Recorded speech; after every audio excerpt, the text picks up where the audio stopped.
Taurus, the month of December has some adjustment energy with you. On the 2nd of December, we get the new moon. And in Sagittarius is an angle to Taurus that represents adjusting. It's 150 degrees. If you know astrology, it's called a quincunx. And that represents that there could be some adjustment that you are going to be making in life, but where are you going to be making it? This has to do with money you owe other people. So on a very simple level, it could be looking at your credit cards and making adjustments and how much balance you're paying back. But on a more metaphysical level, on a deeper level, there is this adjustment or looking at what you believe other people owe you or you owe other people. The intimate people in your life, the people that you're in intimate relationships with, close relationships with. Sexual, yes, but it's more than, intimacy is a lot more than just a sexual relationship. It's that deep personal relationship with someone where you let them inside, where you share your sensitive and your vulnerable parts. What do you believe about those relationships? And is there any adjustment that is good for you to make? And Venus spends the month in her shadow before she goes retrograde on the 21st. But before we get there, Mars is going to go into Libra on December 7th. And here's that other adjustment energy. Because see, both Libra and Sagittarius are 150 degrees away from Taurus, which is adjusting. Now, where's this adjustment? It's about your daily routines in life and taking care of your health. Now, Mars is going to go retrograde in 2014, and which means it will spend 8 months in Libra instead of 2 months. So you have plenty of time to put energy into taking care of your health, getting healthy again, and putting healthy routines into place in your life. The full moon on the 17th is very powerful because that is the day that the planet Uranus goes direct. So we have this balance energy. Full moon is, obviously it's a full, and one planet, the sun, is opposite the moon, and opposites represent what do we need to have in balance. Think of the seesaw.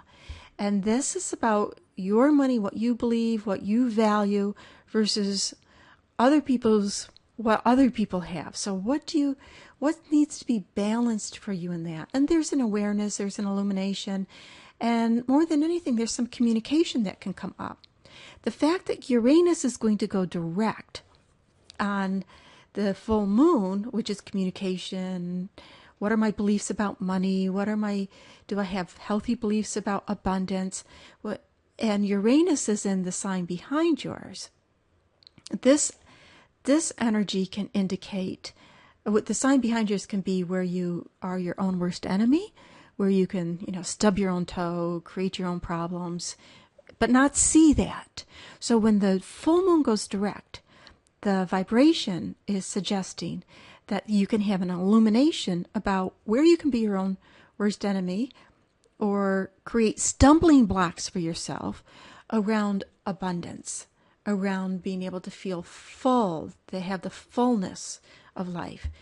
Venus, as I mentioned, will be going retrograde this month, and she's your ruling sign, so that will be extra important for you. And she's in an earth sign, you're an earth sign, so it's in a harmonious aspect. But still, it will bring up, what is it that I value? What is it that's important to me? And she's in an angle, or what's called your solar ninth house, which again emphasizes, what do I believe about the whole thing? What do I believe about relationships? Do I trust myself? Do I have the relationships in my life that have the respect me, and I respect them and appreciate each other? We have Mercury going into Capricorn on December 24th, join this Capricorn party here. So illumination and ideas and thoughts come forth for you in terms of putting things together. And actually, this is a day where the moon is in an earth sign. It's in Virgo, trine your earth energy in Taurus. So there's your sun can complete a trine energy, a grand trine energy between the moon and Capricorn, Sun, Pluto, and Venus. We close out the month with Mars square Pluto, which is a very intense energy. It's December 30th. It's the day before New Year's Eve, but believe me, you will feel this energy. And Pluto-Mars is also connected. We also have it connected with Mercury. And that can be harsh words. On another level, it's feeling that I need to say what I say. And there is a place for that. There's a place in life where one needs to speak their own truth.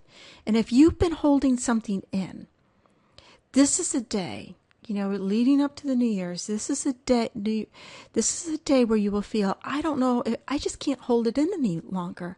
I need to speak my truth. This is my truth. And that can bring a sense of release. It can bring a sense of fulfillment with that. And it's like clearing the air. There's a place to clear the air. It also represents going deep within. Mercury, see, we have the Sun, Mercury, and Pluto here, going deep within to understand in a core level information, ideas, what you need to do, what is important for you to do to be able to have the future that you want. And then New Year's, this is 1 minute past 12 o'clock, the ringing of the New Year in, and the moon joins the Capricorn party here. And it can be nostalgic because Capricorn can be a bit on the nostalgic side, going over tradition, going over different contemplations of the past, and releasing. The new moon is on January 1st, so the New Year's Eve time we're in what's called a balsamic phase, releasing the past. This is perfect symbology of releasing the past and preparing for the new. Mars rising, this is on the eastern seaboard of the USA, can bring some fireworks into the mixture. But have a wonderful December.